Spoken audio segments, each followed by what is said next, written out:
Operation Sindoor ಬಗ್ಗೆ ಮಾಹಿತಿಯನ್ನ ನೀಡಿದ್ದಾರೆ ಡಿಜಿಎಂಒ. ಮುರಡ್ಕಿಯಲ್ಲಿ ಉಗ್ರರ 4 ತರಬೇತಿ ತಾಣಗಳನ್ನು ಮಟಾಶ್ ಮಾಡುವಲ್ಲಿ ಯಶಸ್ವಿಯಾಗಿದ್ದಾರೆ. ಬಹವಾಲ್ಪುರ್ನಲ್ಲೂ ಉಗ್ರರ 4 ತರಬೇತಿ ತಾಣಗಳನ್ನು ಫಿನಿಶ್ ಮಾಡಲಾಗಿದೆ. ಸುಮಾರು 100ಕ್ಕೂ ಹೆಚ್ಚು ಉಗ್ರರು ಈ ಒಂದು ಆಪರೇಷನ್ ನಲ್ಲಿ ಹತ್ಯೆಯನ್ನ ಆಗಿರುವಂತದ್ದು. ಪಿಒಕೆ ಮತ್ತು ಪಾಕ್ ಒಳಗೆ ನುಗ್ಗಿಯೇ ಉಗ್ರರನ್ನ ಸದೆಬಡಿಯಲಾಗಿದೆ. ಈ ದಾಳಿಯಲ್ಲಿ ಸುಮಾರು 35ರಿಂದ 40 ಪಾಕ್ ಯೋಧರು ಕೂಡ ಸಾವನ್ನಪ್ಪಿದ್ದಾರೆ. ಪಾಕಿಸ್ತಾನದ ಸೇನಾಧಿಕಾರಿಗಳು ಭಾರತದ ದಾಳಿಗೆ ಸಾವನ್ನಪ್ಪಿದ್ದಾರೆ.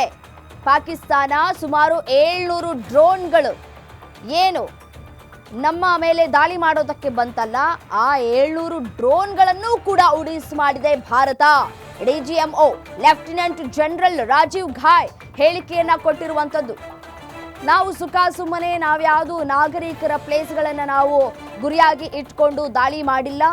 ಸರಿಯಾದ ನಮ್ಮ ಟಾರ್ಗೆಟ್ ಏನಿತ್ತು, ಉಗ್ರರ ನೆಲೆಗಳನ್ನು ಫಿನಿಶ್ ಮಾಡೋದು ನಮ್ಮ ಟಾರ್ಗೆಟ್ ಆಗಿತ್ತು. ಅದರಂತೆಯೇ ನಾವು ಉಗ್ರರ ನೆಲೆಗಳನ್ನು ಟಾರ್ಗೆಟ್ ಮಾಡಿ ಹೊಡೆದು ಉರುಳಿಸುವಲ್ಲಿ ಯಶಸ್ವಿಯಾಗಿದ್ದೇವೆ.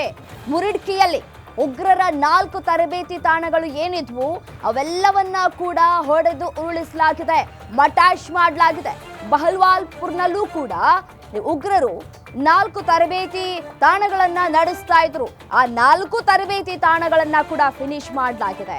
ತರಬೇತಿಯನ್ನ ಕೂಡ ಕೊಡ್ಲಾಗ್ತಾ ಇತ್ತು, ಯಾವ ರೀತಿಯಾಗಿ ದಾಳಿ ಮಾಡಬೇಕು, ಯಾವ ರೀತಿಯಾಗಿ ಭಾರತಕ್ಕೆ ಒಳನುಸುಳಬೇಕು ಮತ್ತು ಯಾವ ರೀತಿಯಾಗಿ ಟಾರ್ಗೆಟ್ ಮಾಡಬೇಕು ಭಾರತೀಯರನ್ನ ಅನ್ನೋದರ ಕುರಿತು. ಅದರ ಜೊತೆಗೆ ಬಾಂಬ್ ದಾಳಿ ಯಾವ ರೀತಿಯಾಗಿ ಆಗಬೇಕು, ಆ ನಂತರ ಯಾವ ರೀತಿಯಾಗಿ ಫೈರಿಂಗ್ ಮಾಡಬೇಕು, ಇದೆಲ್ಲವನ್ನ ಕೂಡ ಉಗ್ರರಿಗೆ ತರಬೇತಿಯನ್ನ ಕೂಡ ಕೊಡ್ಲಾಗ್ತಾ ಇತ್ತು. ಆ ತರಬೇತಿ ಶಿಬಿರಗಳನ್ನೇ ಕೂಡ ಇದೀಗ ಮಟಾಶ್ ಮಾಡಲಾಗಿದೆ.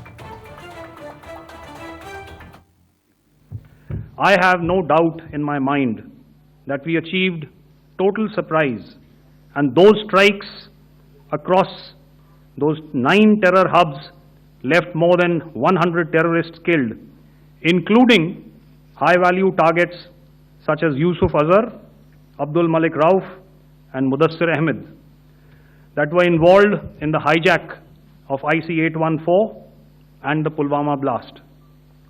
The line of control was also violated soon after by Pakistan, and the erratic and rattled response of our enemy was apparent from the number of civilians, inhabited villages and religious sites such as Gurudwaras that were unfortunately hit by them, leading to a sad loss of lives.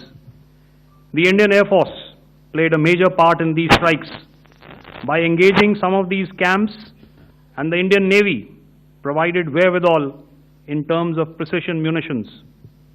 The Indian Air Force obviously had their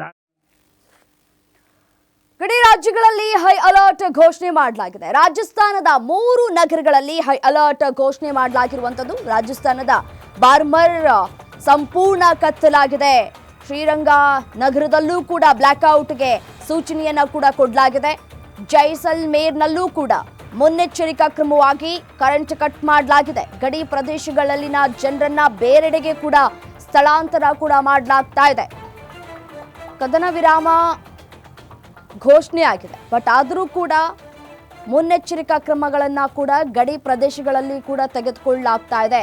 ಗಡಿ ರಾಜ್ಯಗಳಲ್ಲಿ high alert ಅನ್ನ ಘೋಷಣೆ ಕೂಡ ಮಾಡಲಾಗಿದೆ. ಮತ್ತೆ ಜನರಿಗೂ ಕೂಡ ತಿಳಿ ಹೇಳುವಂತಹ ಕೆಲಸಗಳಾಗ್ತಾ ಇದೆ. ಮತ್ತೆ ಜನರ ಮನಸ್ಸನ್ನ ಕೂಡ ಜನರ ಮನವೊಲಿಸುವಲ್ಲೂ ಕೂಡ ಯಶಸ್ವಿ ಆಗ್ತಾ ಇದ್ದಾರೆ. ಮತ್ತು ಅಲ್ಲಿ ಉಳಿದುಕೊಂಡಿರುವಂತಹ ಜನರನ್ನ ಕೂಡ ಬೇರೆಡೆಗೆ ಸ್ಥಳಾಂತರ ಮಾಡುವಂತಹ ಕೆಲಸಗಳು ಕೂಡ ಆಗ್ತಾ ಇದೆ. ರಾಜಸ್ಥಾನದ 3 ನಗರಗಳಲ್ಲಿ ಹೈ ಅಲರ್ಟ್ ಘೋಷಣೆಯನ್ನು ಮಾಡಲಾಗಿದೆ. ಸಂಪೂರ್ಣವಾಗಿ ರಾಜಸ್ಥಾನದ ಬಾರ್ಮರ್ ಕತ್ತಲಾಗಿದೆ. ಶ್ರೀರಂಗ ನಗರದಲ್ಲೂ ಕೂಡ ಬ್ಲಾಕ್ಔಟ್ಗೆ ಸೂಚನೆಯನ್ನ ಕೂಡ ಕೊಡಲಾಗಿದೆ. ಜೈಸಲ್ಮೇರ್ನಲ್ಲೂ ಕೂಡ ಮುನ್ನೆಚ್ಚರಿಕಾ ಕ್ರಮವಾಗಿ ಕರೆಂಟ್ ಕಟ್ ಮಾಡಲಾಗಿದೆ. ಗಡಿ ಪ್ರದೇಶಗಳಲ್ಲಿನ ಜನರನ್ನ ಬೇರೆಡೆಗೆ ಸ್ಥಳಾಂತರ ಕೂಡ ಮಾಡಲಾಗ್ತಾ ಇರುವಂತದ್ದು. ಯಾವುದೇ ಅಹಿತಕರ ಘಟನೆಗಳು ಕೂಡ ನಡೆಯದಂತೆ, ನಾಗರಿಕರಿಗೆ ಯಾವುದೇ ತೊಂದರೆಯಾಗದಂತೆ ಮುನ್ನೆಚ್ಚರಿಕಾ ಕ್ರಮವನ್ನ ಕೂಡ ತೆಗೆದುಕೊಳ್ಳಲಾಗ್ತಾ ಇದೆ. ಮತ್ತೆ ಅಲ್ಲಿನ ಜನರನ್ನ ಬೇರೆಡೆಗೆ ಸ್ಥಳಾಂತರ ಮಾಡುವಂತಹ ಕೆಲಸಗಳು ಕೂಡ ಈಗಾಗಲೇ ಆಗ್ತಾ ಇರುವಂತದ್ದು.